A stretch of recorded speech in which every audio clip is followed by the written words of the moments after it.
सुंदरवती, राजा की हर चीज प्रजा के हित के लिए, सिंहासन 32।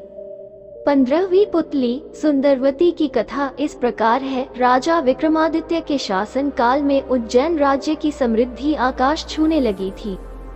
व्यापारियों का व्यापार अपने देश तक ही सीमित नहीं था, बल्कि दूर के देशों तक फैला हुआ था।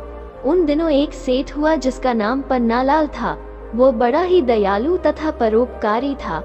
चारों ओर उसका यश था। वह दीन दुखियों की सहायता के लिए सतत तैयार रहता था। उसका पुत्र था हीरालाल, जो पिता की तरह ही नेक और अच्छे गुणों वाला था। वो जब विवाह योग्य हुआ तो पन्नालाल अच्छे रिश्तों की तलाश करने लगा। एक दिन एक ब्राह्मण ने उसे बताया कि समुद्र पार एक नामी व्यापारी है जिसकी कन्या बहुत ही सुशील तथा गुणवती है। पन्नालाल ने फौरन उसे आने जाने का खर्च देकर कन्या पक्ष वालों के यहाँ रिश्ता पक्का करने के लिए भेजा। कन्या के पिता को रिश्ता पसंद आया और उनकी शादी पक्की कर दी गई।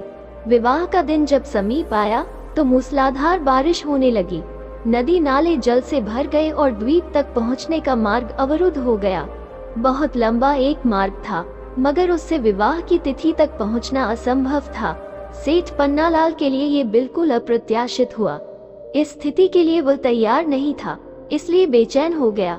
उसने सोचा कि शादी की सारी तैयारी कन्या पक्ष वाले कर लेंगे और किसी कारण बारात नहीं पहुंची तो उसको ताने सुनने पड़ेंगे और जगहंसाई होगी। जब कोई हल नहीं सूझा तो विवाह तय कराने वाले ब्राह्मण ने सुझाव दिया कि वो अपनी समस्या राजा विक्रमादित्य के समक्ष रखे। उनके अस्तबल में पवन वेग से उड़ने वाला रथ है और उसमें प्रयुक्त होने वाले घोड़े हैं। उस रथ पर 8-10 लोग वर सहित चले जाएंगे और विवाह का कार्य शुरू हो जाएगा। बाकी लोग लंबे रास्ते से होकर बाद में सम्मिलित हो जाएंगे। सेठ पन्नालाल तुरंत राजा के पास पहुंचा और अपनी समस्या बताकर हिचकिचाते हुए रथ की मांग की। विक्रम ने मुस्कुराकर कहा कि राजा की हर चीज प्रजा के हित की रक्षा के लिए होती है और उन्होंने अस्तबल के प्रबंधक को बुलाकर तत्काल उसे घोड़े सहित वो रथ दिलवा दिया।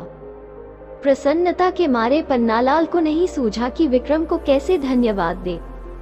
जब वो रथ और घोड़े सहित चला गया तो विक्रम को चिंता हुई कि जिस काम के लिए सेठ ने रथ लिया है, कहीं वो कार्य भीषण वर्षा की वजह से बाधित न हो जाए। उन्होंने मां काली द्वारा प्रदत्त बेतालों का स्मरण किया और उन्हें सकुशल वर को विवाह स्थल तक ले जाने तथा विवाह संपन्न कराने की आज्ञा दी। जब वर वाला रथ पवन वेग से दौड़ने को तैयार हुआ तो दोनों बेताल छाया की तरह रथ के साथ चल पड़े। यात्रा के मध्य में सेठ ने देखा कि रास्ता कहीं भी नहीं दिख रहा है, चारों ओर पानी ही पानी है, तो उसकी चिंता बहुत बढ़ गई। उसे सूझ नहीं रहा था क्या किया जाए। तभी अविश्वसनीय घटना घटी। घोड़ों सहित रथ जमीन के ऊपर उड़ने लगा। रथ जल के ऊपर ही ऊपर उड़ता हुआ निश्चित दिशा में बढ़ रहा था। दरअसल बेतालों ने उसे थाम रखा था और विवाह स्थल की ओर उड़े जा रहे थे। निश्चित मुहूर्त में सेठ के पुत्र का विवाह संपन्न हो गया। कन्या को साथ लेकर जब सेठ पन्नालाल उज्जैन लौटा तो घर के बदले सीधा राजदरबार गया। विक्रमादित्य ने वर वधू को आशीर्वाद दिया। सेठ पन्नालाल घोड़े और रथ की प्रशंसा में ही खोया रहा। राजा विक्रमादित्य उसका आशय समझ गए और उन्होंने अश्व तथा रथ उसे उपहार स्वरूप दे दिया।